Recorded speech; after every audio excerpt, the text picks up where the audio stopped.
Hello everyone, स्वागत है आपका आप ही के अपने चैनल इंग्लिश विद मृदुला में। सो फ्रेंड्स, आज की क्लास में आप सीखने वाले हैं WH फैमिली के वर्ड्स। तो WH फैमिली होती क्या है, पहले तो आपको ये समझना है। जैसे हम इंग्लिश में कोई भी क्वेश्चन करते हैं यानी कोई प्रश्न पूछते हैं तो उसको हम क्या कहते हैं, प्रश्नवाचक शब्द। यानी कि जो प्रश्नवाचक जो शब्द होते हैं इंग्लिश के, उन्हीं को हम शॉर्ट में क्या बोलते हैं, उनको हम शॉर्ट में बोलते हैं WH फैमिली वर्ड्स। ठीक है, तो आज की क्लास में मैं आपके लिए ऐसे ही शब्दों का समूह लेके आई हूँ, तो बने रहिए शुरू से लेके लास्ट तक। आज की इस क्लास में एक एक वर्ड आपके लिए बहुत इम्पोर्टेंट होने वाला है। और वीडियो अगर अच्छी लगती है तो प्लीज़ लाइक कीजिए, और चैनल पर यदि पहली बार हो तो सब्सक्राइब कर बेल आइकन को भी प्रेस कर दीजिए, जिससे मैं कभी भी वीडियोस डालूं तो उनका नोटिफिकेशन आपके पास तक ज़रूर पहुंचे।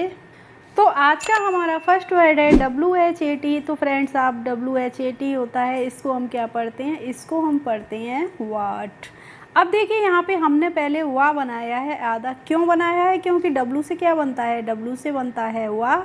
और जब W के बाद हमने ए का यूज़ नहीं किया है तो इसका मतलब है यहाँ पे हम वा को क्या करेंगे, आधा अक्षर है यहाँ पे, इसीलिए वा के बाद क्या आ गया है, हा आ गया है। तो इसको हम वाट हिंदी में अगर लिखते हैं तो इस तरीके से लिखते हैं। मैं आपको इसलिए समझा रही हूँ कि बहुत से मेरे स्टूडेंट्स हैं जिन्हें हिंदी ज़्यादा अच्छे से नहीं आती है, तो वो इसको समझ जाए, उनके लिए क्लियर हो जाए। तो इसीलिए ये WH है, तो इसको हम क्या पढ़ेंगे, वाह करके इस तरीके से ही तो पढ़ेंगे।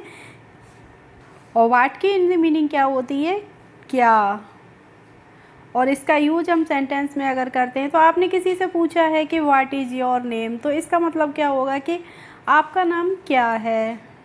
व्हाट इज़ योर ऑक्यूपेशन, आपका व्यवसाय क्या है, यानी कि आप क्या करते हैं। इसके बाद है WHY। तो WH को हम कैसे, ऐसे लिखेंगे वह करके, और Y को लिखेंगे ई। तो ये हो गया Y का मतलब क्या होता है, हिंदी में होता है क्यों। वाई आर यू वीपिंग, आप क्यों रो रहे हैं। वाई आर यू स्लीपिंग, आप क्यों सो रहे हैं। Why are you not reading, आप क्यों नहीं पढ़ रहे हैं। इस तरीके से हम वाई का यूज़ कर रहे हैं। इसके बाद है WHO। तो WHO को हम पढ़ते हैं हु, और हु की हिंदी मीनिंग होती है कौन। और हु का अगर हम सेंटेंस में यूज़ कर रहे हैं तो मैंने कहा है हु आर यू, आप कौन हैं। इसके बाद है WHEN। तो इसको हम पढ़ते हैं व्हेन, और व्हेन की हिंदी मीनिंग क्या होती है, कब। और सेंटेंस में यूज करेंगे तो मैंने अगर किसी से पूछा है when do you go to school, आप स्कूल कब जाते हैं, ठीक है। या फिर when do you wake up in the morning, आप सुबह कितने समय जागते हैं। इस तरीके से हम व्हेन का यूज कर रहे हैं। इसके बाद है HOW। तो HOW को हम पढ़ेंगे हाउ, और हाउ की हिंदी मीनिंग क्या होती है, कैसे। और सेंटेंस में यूज करेंगे तो मैंने अगर किसी से पूछा है हाउ आर यू, तो इसका मतलब हिंदी में क्या होगा कि आप कैसे हैं। और आप इंग्लिश को बोलना सीखना चाहते हैं तो फ्रेंड्स, ऐसे ही छोटे छोटे सेंटेंसेस को जब आप बोलना शुरू करेंगे तो एक दिन ऐसा होगा कि आप बड़े से बड़ा सेंटेंस आसानी से और जल्दी से बोल लेंगे। या फिर मैंने कहा है कि how can I help you, इसका हिंदी में मतलब क्या होगा कि मैं आपकी मदद कैसे कर सकता हूँ। नेक्स्ट है हमारा वर्ड WHERE। तो इसको हम क्या पढ़ते हैं वेयर, और वेयर की हिंदी मीनिंग क्या होती है, कहाँ। वेयर डू यू लिव, आप कहाँ रहते हैं। वेयर आर यू गोइंग, आप कहाँ जा रहे हैं। इस तरीके से हम वेयर का यूज़ करते हैं। इसके बाद है WHOSE। तो इसको हम फ्रेंड्स पढ़ते हैं हुज़, और हुज़ की हिंदी मीनिंग क्या होती है, किसका, किसकी, या फिर किसके। और जब हम हुज़ का यूज़ करते हैं तो हमेशा ही एब्स्ट्रैक्ट नाउन के लिए करते हैं। तो एब्स्ट्रैक्ट नाउन क्या होते हैं, पहले आप ये भी देखते चलिए। तो एब्स्ट्रैक्ट नाउन होते हैं निर्जीव, यानी कि जो निर्जीव चीज़ें होती हैं या फिर नॉन लिविंग थिंग्स होती हैं, उनके लिए हम हुज़ का यूज़ करते हैं। इसके बाद है WHICH। तो इसको हम क्या पढ़ेंगे, विच। क्या पढ़ते हैं, विच पढ़ते हैं। और विच की हिंदी मीनिंग क्या होती है, किसका, किसकी, या फिर किसके। नेक्स्ट है हमारा वर्ड HOW। तो HOW को मैंने अभी आपको ऊपर बताया, तो इसको हम क्या पढ़ते हैं, हाउ पढ़ते हैं ना। और MANY को पढ़ेंगे मैनी। तो HOW और MANY को हम पढ़ते हैं हाउ मैनी। और हाउ मैनी की हिंदी मीनिंग क्या होती है? कितना। जैसे कि टीचर ने क्लास में पूछा है कि how many students are present today, यानी कि आज कितने विद्यार्थी उपस्थित हैं। इसके बाद है HOW, तो इसको हम पढ़ेंगे हाउ। और LONG को क्या पढ़ते हैं? लॉन्ग पढ़ते हैं। तो इसको हम पढ़ेंगे हाउ लॉन्ग। और हाउ लॉन्ग की हिंदी मीनिंग क्या होती है? कितना समय। अगर आप किसी से पूछ रहे हैं कि हाउ लॉन्ग टाइम, तो इसका यहाँ पे आपको टाइम की ज़रूरत नहीं है लेने की, आप बोल सकते हैं हाउ लॉन्ग। इसकी हिंदी मीनिंग क्या हो जाती है? कितना समय। नेक्स्ट है SINCE। तो SINCE को हम पढ़ते हैं फ्रेंड्स सिंस। और WHEN को पढ़ते हैं व्हेन। तो इसको पढ़ेंगे सिंस व्हेन। और सिंस व्हेन का मतलब क्या होता है? व्हेन का मतलब अभी मैंने आपको ऊपर बताया था, कब बताया था ना। और सिंस का हिंदी मीनिंग क्या होता है? से होता है। तो यहाँ पे हम सिंस व्हेन की हिंदी मीनिंग क्या हो गई? कब से। यानी कि समझ चुके होंगे आप, सिंस का मतलब होता है से और व्हेन का मतलब क्या होता है हिंदी में? कब। तो सिंस व्हेन की हिंदी मीनिंग क्या होती है? कब से। और जो फ्रेंड्स एक या दो अक्षरों से मिलके जो छोटे छोटे से शब्द बनते हैं, इन्हें हम क्या बोलते हैं? इनको हम इंग्लिश में, जैसे मैंने बोला since when, how long, how ever, how many, तो इनको हम इंग्लिश में फ्रेजेस भी बोल सकते हैं। यानी कि ये छोटे छोटे से फ्रेजेज हैं, बहुत छोटे से सेंटेंसेस हैं। नेक्स्ट है हमारा वर्ड HOWEVER। तो HOWEVER को हम पढ़ते हैं हाउ। और EVER को पढ़ लेंगे एवर। तो ये हो गया हाउ एवर। हाउ एवर की हिंदी मीनिंग क्या होती है? हाउ एवर मीन्स होता है हालांकि। और फ्रेंड्स, अगर आपको वीडियो अच्छी लगती है तो प्लीज़ लाइक किया करें, कमेंट किया करें और ज़्यादा से ज़्यादा लोगों में शेयर भी किया करें कि आपके एक कमेंट से मुझे काफ़ी मोटिवेशन मिलता है। नेक्स्ट है WHENCE। तो इसको हम क्या पढ़ेंगे? WHEN को पढ़ते हैं व्हेन और CE को पढ़ लेंगे स। तो ये हो गया व्हेंस। और व्हेंस की हिंदी मीनिंग क्या होती है? कहाँ से। क्या होती है? कहाँ से। व्हेंस का मतलब होता है कहाँ से। जैसे आपने किसी से पूछा है व्हेंस आर यू कमिंग, यानी कि आप कहाँ से आ रहे हैं। अब है WHEREAS। तो इसको हम पढ़ लेंगे वेयर एज।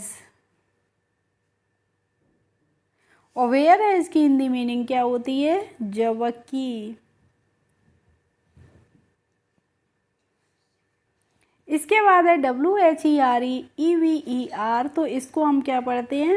WHERE को हम पढ़ते हैं वेयर और EVER को हम पढ़ते हैं एवर। तो ये हो गया वेयर एवर। और वेयर एवर की हिंदी मीनिंग क्या होती है? जब भी। क्या होती है?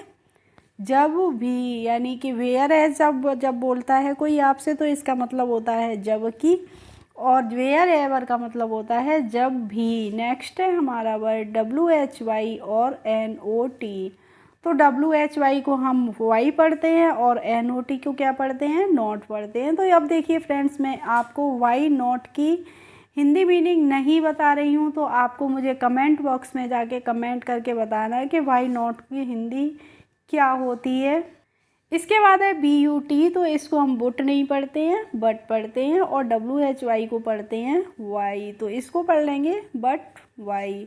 बट मीन्स क्या होता है? बट मीन्स लेकिन होता है। और वाई मीन्स क्या होता है? क्यों होता है। तो वट वाई का हिंदी मीनिंग क्या हो जाएगा?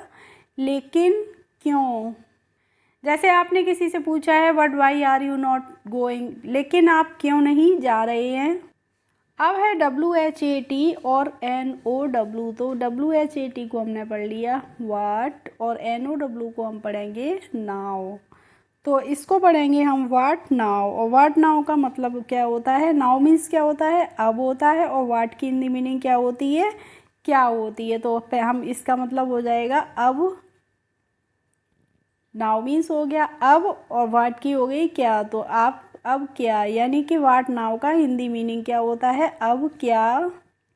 अब देखिए फ्रेंड्स, यहाँ पे आप देखने में आप कंफ्यूज हो रहे होंगे कि इनकी वर्ड मीनिंग क्या होती है, लेकिन थोड़ा सा अगर आप दिमाग लगाएंगे तो आपको समझ में आ जाएगा कि इनकी मीनिंग क्या होती है। जैसे BUT है और WHEN है, तो BUT को मैंने अभी आपको बताया था बट पढ़ते हैं, बुट नहीं पढ़ते हैं, और WHEN को हम पढ़ लेते हैं वैन। तो इसको हम पढ़ेंगे वट वैन। वट वैन का मतलब क्या हो गया, बट का मतलब क्या होता है, लेकिन होता है ना, और वैन की हिंदी मीनिंग क्या होती है, कब होती है। तो वट वैन की हिंदी मीनिंग क्या हो जाएगी, अगर आपसे किसी ने कहा है कि वट वैन, तो इसका मतलब हो गया है हिंदी में लेकिन कब।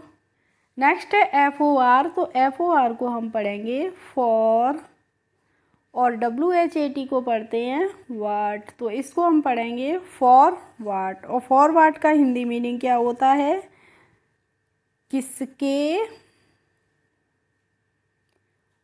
लिए। ठीक है, अब देखिए यहाँ पे किसके लिए कैसे होता है। देखो, फॉर का मतलब क्या होता है, लिए होता है ना, और वाट की हिंदी मीनिंग क्या होती है, क्या होती है, किसका, किसके। ठीक है, तो यहाँ पे इसका मतलब हो गया किसके लिए। एंड नेक्स्ट एंड लास्ट है वर्ड हमारा फ्रॉम वेयर। FROM को हम पढ़ लेंगे फ्रॉम, और WHERE को पढ़ते हैं वेयर, तो इसे पढ़ेंगे हम from where.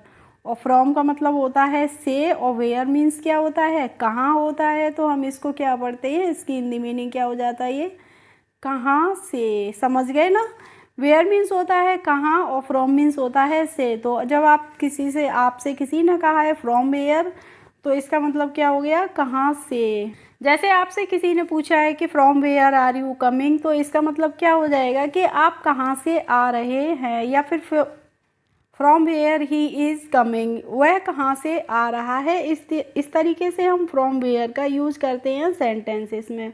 Okay friends, I hope आज की क्लास आपको अच्छी लगी होगी। अगर अच्छी लगी हो तो प्लीज़ एक लाइक कर दीजिए, और मेरे चैनल पर यदि नए हों तो सब्सक्राइब कर लीजिए। Thanks for watching my video. We will meet in the next video. Bye bye.